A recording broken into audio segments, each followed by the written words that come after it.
Welcome to the Learning Pines YouTube. We hope this video helps. You start by opening Display or Personalization settings because that's where Windows controls desktop color. Right-click the desktop and select Personalize. Once done, look at the background drop-down and pick Solid Color to change only the color. You do this first to avoid altering themes or accent options unintentionally. Make sure your account has permission.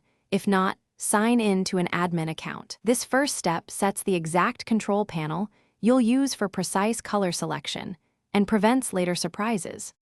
Once in background settings, select a preset color or click Custom Color to enter HEX or RGB values for an exact shade. You do this when brand or accessibility needs matter.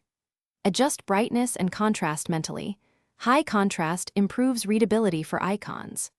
Apply or toggle accent colors and transparency so your taskbar and windows match. This ensures consistency across the UI. Make small changes and preview them. The on-screen preview helps you judge legibility and reduces. You finish by clicking Save or Apply so the system commits the new background color. Then close settings and verify icon visibility on the desktop. If the color doesn't change, restart Windows Explorer or sign out and back in. Group policy or registry locks can block personalization, so check those next. If something goes wrong, revert by selecting a default theme or restore default personalization settings to undo changes quickly. This final step secures the change and gives a quick recovery path if needed. Thanks for watching. Consider subscribing if we helped you.